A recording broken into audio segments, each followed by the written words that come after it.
teori agenda kutabula Uganda anageza ko yenna umungere menya amateka. Mu gihe ari mu bikorwa byo kwiyamamariza indi manda, Perezida wa Uganda Yoweri Kaguta Museveni yaraye yavuze ku kibazo cy'amatora n'uburyo bwo kuyacunga. Avuga ko mu matora yo mu mwaka washize habayemo uburiganya bukomeye bwo kongera amajwi. Muraho neza, ikaze kuri Urban Point. Aha dukora isesengura ryimbitse ry'amakuru mpuzamahanga nta kuboga, dushingiye ku byemejwe n'inzego zibishinzwe. Kora subscribe nonaha mbere yo gukomeza video.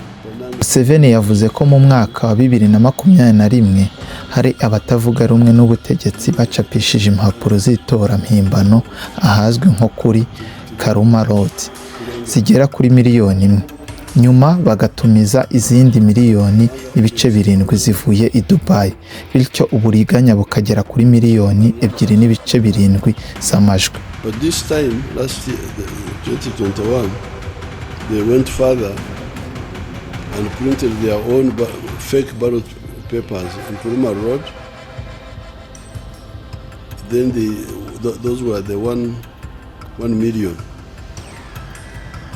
Then they imported from Dubai 1.7 million. So altogether they cheated 2.7 million. Yagize ati, ntitugomba gusigira abana bacu amatora ahora arimo impaka. Dukeneye amatora adashidikanywaho. We must not leave our children with the problem of contested elections. We must have elections which are not contested.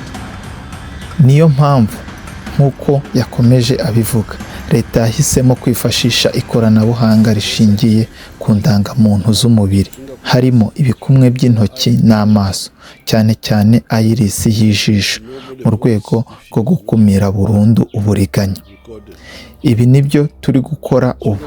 Mbere hakoreshwaga amayeri menshi. Hari abavugaga ko utwenge tw'intoki finger grooves twangiritse ku buryo tudashobora gusomwa neza, ariko ubu turavuga tuti niyo urutoki rwaba rwarangiritse ijisho ntiryakangirika. The fingers no longer have the grooves which you see on people's fingers. But now we are saying that even if your finger is eroded, your eye is not eroded. We shall go by the iris. Ariko aya magambo ya Perezida Museveni yakiriwe mu buryo butandukanye ku mbuga nkoranyambaga.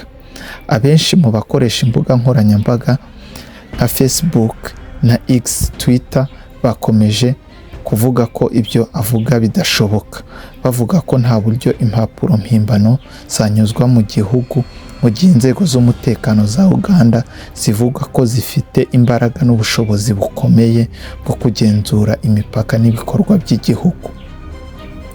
Hari abavuga ko iyo impapuro zingana gutyo zari kunyura mu gihugu, byari kugorana ko inzego zishinzwe umutekano n'ubutasi zitabimenya, bigatuma bashinja perezida gukoresha iyo mvugo mu rwego rwa politike aca inzira. Kugeza ubu nta raporo yigenga irashirwa ahagaragara igaragaza mu buryo busesuye aho izo mpapuro zavuzwe zanyujijwe cyangwa uko zinjiye mu gihugu. Ibi bikaba bikomeje gutuma impaka mu matora, umutekano n'ikoranabuhanga bikomeza gufata indi ntera. Icyakora leta ya Uganda yo ivuga ko ikoranabuhanga rishya rizakoreshwa mu matora ari igisubizo kirambye mu rwego rwo gukumira burundu kongera amajwi no gutora inshuro nyinshi. Over 109,000 verification tablets which will be used on polling day. Each polling station will be issued with 2 verification kits, and voters will be verified using the fingerprints biometrically. Those who fail to be identified using fingerprints, for example, persons whose fingerprints have been worn out by one reason or the other, will then be verified using the photographs. Niba ukunze iyi video kanda subscribe, like kandi utubwire igitekerezo cyawe muri comment. Murakoze cyane. Turongera tubonane mu yindi video nziza cyane. The photograph on the register of the voter, which will already be within the system, and then that voter will be verified and then will be allowed to vote.